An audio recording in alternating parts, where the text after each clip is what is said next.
Hi, and welcome to Hot Toddy's Kitchen. This is the pilot episode of Hot Toddy's Kitchen, and thanks for watching. Today, I'm going to start off with keto shrimp and grits. We're going to use cauliflower instead of regular cornmeal for the grits. So, totally keto-fied recipes here, and we're going to start off just prepping up some shrimp, and we'll get everything ready and show you guys how to make some delicious keto shrimp and grits. So to start off with, I've washed, peeled, and deveined some large shrimp here. As you can see, I'm placing them on a sheet pan here because what I want to do is kind of dry them off. Because before we put them in cook them, they want to be a little bit drier. So when you do cook them, you get a nice crisp and char on them. Otherwise, if they're too wet, they'll stay a little bit mushy. You do like that little bite and that crispy bite when you bite into the shrimp in the meal. So what I've done is wash these, peeled and deveined, and I'm just kind of setting them all here on the sheet pan, like I'm doing so here. And you don't have to keep them completely off of each other. We're just gonna, all we're gonna do is set them all here, and then what we'll do is put another layer of paper towel on top just to help dry them out a little bit more. And then we're going to put them back in the fridge until we're ready for them to cook, just so they keep cool and mingle. Once we do that, we'll season them up, and they'll be ready for us to do their thing. So here we go. I'm just going to grab another dry paper towel right over the top. Set that over the top. We'll stick that back in the fridge, and then we'll get back to them later. Okay, so to get ready for making cauliflower shrimp and grits, we need to make sure that we have all our ingredients set and ready. And we're going to just kind of look over the things that we'll need for the dish. And then one of the most important things is before you start any dish, when you start cooking with whole foods and real foods, is that you want to make sure that you prep everything ahead of time. Chopping, mincing, all those good things. And I've watched enough episodes of the Food Network to know that mise en place means get everything prepped before you start any dish. I know that when I started cooking years back and really getting into it, that I would forget to prep something and I would be like, oh crap, something's burning and I still got to chop up some onions. So it's really important to make sure that you follow a recipe. If you're looking at a recipe online, you're looking through a book, just make sure that you follow all those steps first. Chop those onions, mince that garlic, chop up all the herbs and everything. Even if you don't need it till the very end, it's best to have everything prepped for you. So let's take a look at some of the ingredients we're going to need today. Obviously, we had the shrimp, so that's back in the fridge, chilling out and ready for us later. And some of the things, because this is a southern dish, so this the cauliflower shrimp and grits is obviously keto, but shrimp and grits is a southern dish that usually is like a Cajun type of seasoning. So we're going to use some Cajun seasoning with some onion, garlic, smoked paprika. One of my favorite items in the kitchen. Just has such a rich flavor and brings out so many, some of the flavors from all the dishes that you're cooking. We need a little bit of chicken broth. We're going to need onion, some cheese for sure. There are other options for if you want it vegan or you want it non-dairy. There are some other options, but today I'm using cheese. We're also going to use heavy cream cheese, some shredded Parmesan, garlic, and we'll need some olive oil as well. And then I'm going to add in some bacon just for a little more richness to the dish itself. So let's get started. So let's get started with the cauliflower. What we want to do is I've actually taken the base off of here, so all the green leaves have come off already, and I've already washed it, so it's prepped and ready to go. What we want to do is break apart the cauliflower into the little florets, just like so. We're going to put them in the food processor. So what we can do is just kind of take and cut off every piece into small pieces so that we can actually get it in the food processor and get it ready. As we're throwing it in, I found that if you break it up just a little bit more, it helps the process a little bit more. So to finally process this cauliflower, we're just going to do little batches at a time. Now, I got a lot of cauliflower here, and the people that are filming and watching right now are hungry, so I'm making a little bit extra. So you don't have to make this much, but this is how I normally cook a lot. So we'll start here, and we'll go ahead and put the lid on. We'll go ahead and pulse it for a little bit. looking for is a rice texture for the cauliflower. So we just want to keep pulsing it, not too much.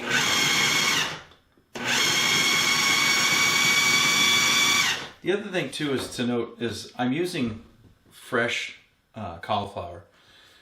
You can cheat sometimes, and you can get the bagged cauliflower that's already riced, that's pre-riced for you. You can also get in the frozen section. I see it at Costco a lot when I'm there. Grocery stores have them now.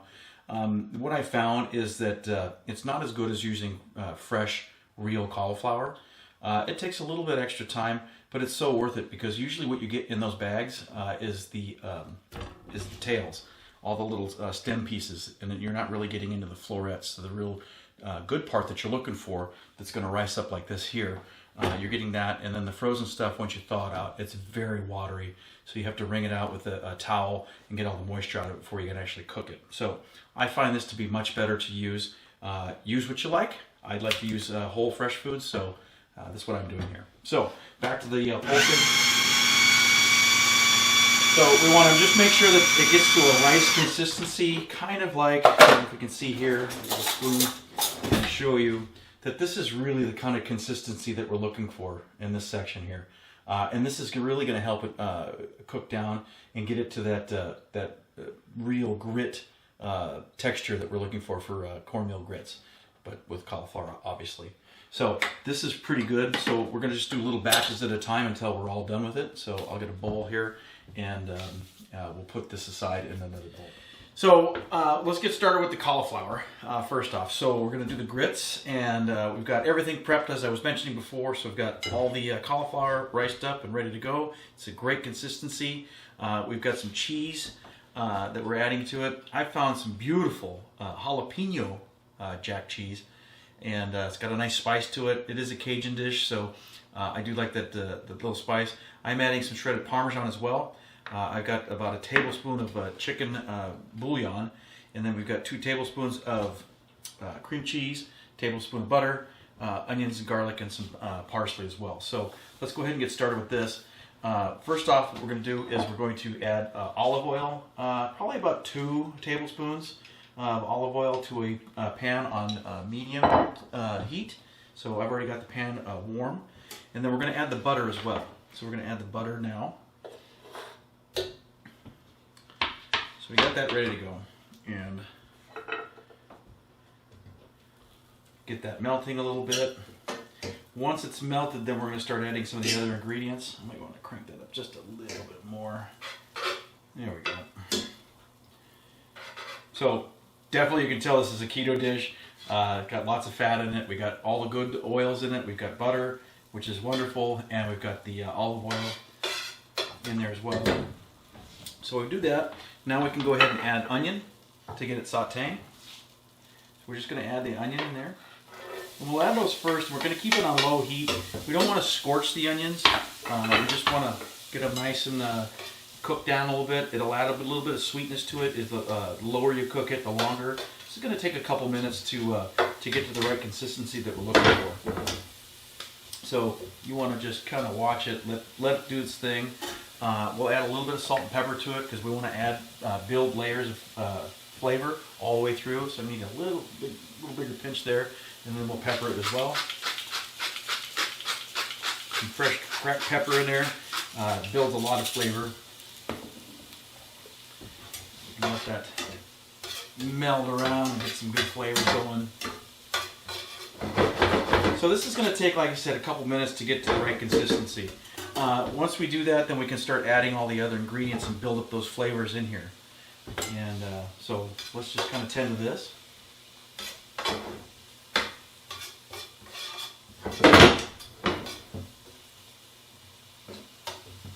All right. So we've got that ready to go. And once that's done, we got the onions that are starting to caramelize a little bit. You can see the consistency. They're starting to kind of be a little translucent there, and you can see they're just getting the right consistency, and that's really what you're looking for. You don't want to overdo it because if they get burnt, then it's going to burn the dish as well. So just kind of keep an eye on it. Once they get to that right temp, then we can go ahead and add the garlic, which I use on a microplane. It's just, I find it much easier to do. You can mince it. I find it to be kind of a pain in the ass to do it that way. So I try to cheat as much as I can on certain things. And that's one of the things that I definitely cheat on. So we really want to watch the garlic. We don't want to scorch it because it'll burn very fast. And so we just kind of watch it as it goes. Kind of mix it around so it gets all incorporated with the onions. The aroma right now is just so intense that you can smell all that garlic. I like a lot of garlic in my dish. That was probably about 8 to 10 pieces of garlic. Recipes that I've seen usually call for about 2 to 3 at the most. But I really like that strong garlicky flavor. Really adds to a lot of, especially a lot of spices that we're going to add to this dish too. So it's going to cut through that and bite and just really taste wonderful when it's all done. If you don't like that much garlic, you can cut it down, use 2 or 3. I like it, like I said, about 8 to 10 cloves of garlic that are in here. So this is starting to get to the right consistency here. And you can see that it's just starting to brown just a little bit. Not too much, but just brown a little. Right in the edges here. And we want to keep an eye just to make sure that it, again, doesn't burn.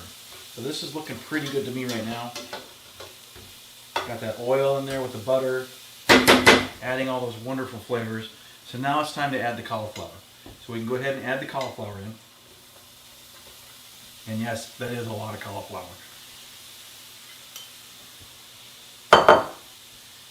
And we're going to cook this down, and what we want to do, and as I mentioned before, the cauliflower is wet. I dried it before I put it in here, but it does have a lot of moisture and consistency inside of it. So what we want to do is kind of dry it out just a little bit before we start adding wet ingredients, because we are going to add heavy cream to it, and so it's going to sauce it up just a little bit. But we want to cook a lot of that water that's in there, that moisture that's going to, because if we don't cook the moisture out of it, it'll be soggy, and nobody likes a soggy dish. So this is going to, all in all, take about 10 minutes to cook down before we start adding the cream cheese and the cheeses to it, and the heavy cream. So we'll just kind of tend to this, and when we come back, this will be ready to take the other ingredients. Okay, so that's been about 10 minutes, and you can see here we got good consistency on the cauliflower right now. You can see that it's real tender. When you pick it up, it's nice and hot. Yeah, see it's got a little bit of crispy bits on it. We don't want to overcook it, burn it, but right now that seems to be about the right temperature. So now at this point, we're going to go ahead and add just a little bit more butter, about a tablespoon. Then we can go ahead and add the cream cheese. We'll add 1 cup or 3/4 of a cup of heavy cream to this mixture. And then we're going to add all that wonderful cheese. It's going to make it super creamy. And while we're at it, we'll just throw in the chicken bouillon as well. So this is going to stir up and sit over on the side to simmer for about another 10 minutes. And then when it's simmering for 10 minutes, we can go ahead and start on the shrimp. So let's go ahead and do that. So we've got the beautiful grits simmering on the side here. Let's go ahead and start with the shrimp and get that ready. So we've had this on the pan drying off, and so now we've got it nice and dry. We're just going to take this and flip it over so we can get the seasoning on the shrimp. Let's just go ahead and get that out of the way. And then we're going to go ahead and add our spices to the shrimp. So we've got about a teaspoon, maybe a half teaspoon of cayenne. Now you got to be careful with this here because it'll be damn hot if you put too much in it. So however spicy you like it, just add what you like. I'm adding about a teaspoon. So we're just going to liberally throw that over there. And we've got a little bit of Cajun seasoning as well. This one here in particular is Slap Your Mama brand. It's got a little bit of salt and spices to it, so we'll add that as well. So Cajun all the way through. We've got the beautiful smoked paprika we're going to add to it.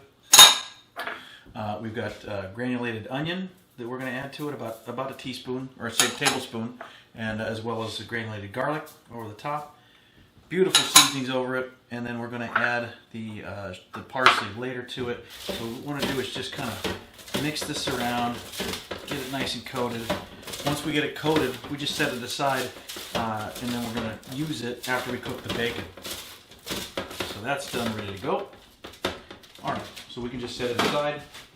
Give my hands a quick wash. All right, so let's get started with some bacon. And why does this dish have bacon? Why not? Bacon's delicious. So we're gonna get a pan nice and hot. I've already chopped up some bacon pieces, sliced them real thin here, and just gonna set it, all of it in this cast iron skillet here. Gonna help it get nice and crispy. We're gonna cook this bacon down. Once it's done cooking, we're gonna transfer it to another dish, and then we can start cooking the shrimp.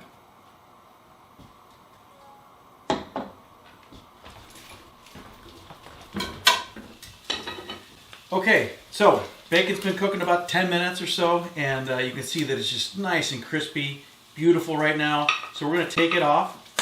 Ooh, and take it all out of there. Got a little splash right there. You've always gotta be careful with bacon. And we'll just take it off right there. Once we take it out, then we can just set it aside because it'll be more of a garnish for the dish, and it's nice to have that little crispy bite when you're eating the shrimp and grits. So we've got all that out. A couple little stragglers is okay. All right, so that's set aside, and what we're going to do is we're going to leave all that beautiful bacon fat right there, and we're going to cook the shrimp in the bacon fat. So we're just going to take, we don't want to crowd the pan with this here, and I turned the pan down a little bit too because it's going to pop a little bit. These are dry, but it's still going to pop, so you got to be real careful. So we're just going to take some, a little bit at a time, make sure that they're spread out so they can get nice and crispy. Now these are going to cook real fast. Shrimp doesn't take very long to cook, maybe about 2 to 3 minutes total. You can see that beautiful, just getting ready, getting all those flavors going with that bacon fat, all that Cajun seasoning that's in there, nice and spicy.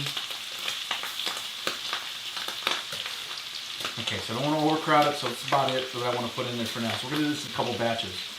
Once they're done, so we'll do about maybe 2 minutes on the first side, and then once they flip, with about 1 more minute, and then we'll pull them off as well. Set them aside so we can start plating our dish. Okay, so it was splattering up a little bit during the cook, so I had to get my apron on to save my shirt. So anyway, this shrimp is done. It is nice and tender, so we're going to go ahead and get the rest of it off. And we take it off. We're just about ready to plate. This cook is almost over. Look at how beautiful that shrimp looks. It's nice and tender. It's got all that beautiful colors from all those Cajun seasonings, the cayenne, the smoked paprika, all that beautiful flavor from the bacon fat is still on there. This is going to be good. So that's done. We'll finish it off with just a little bit of parsley, chopped parsley on top, so we can mix that through, just for color. We're ready to plate. So all this is done, so let's go ahead and grab a little bit of the finished grits. So we'll just put a little dollop right on the plate here. Nice serving.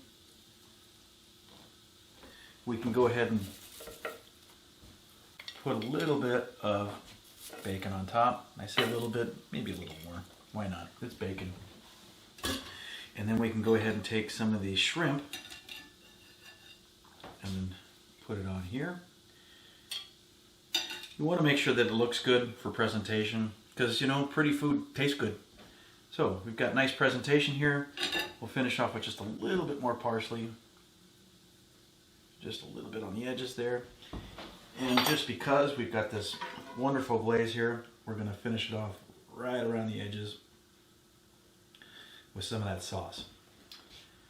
So, cooking's easy. It's not hard. You can do all this at home. Fresh ingredients. They're so much better for you. Let's go ahead and try this. So, this is right off the pan. It's going to be a little hot. So, I'm going to take and get a couple bites. A little bit of bacon, a shrimp, some of that parsley, and the grits there. Ready?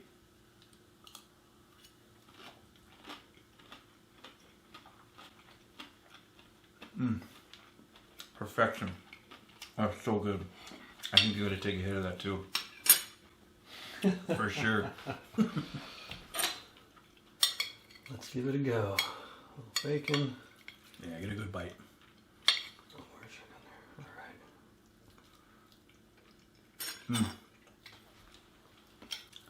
yeah, everybody, Hot Toddy's kitchen, your kitchen. This is easy to do. What do you think, my friend? Oh my God. It's good stuff. Like we need to make videos every day. So this is definitely on the high fat side. This is a keto recipe for sure. Lots of good fats for you. Keto's been great to me. I've been on it for 2 years now. My doctor's super happy with everything, and I'm super happy with the delicious food that I'm making and presenting to you now. So, shrimp and grits, you got to try this. Check me out, Hot Toddy's Kitchen. We'll see you next time.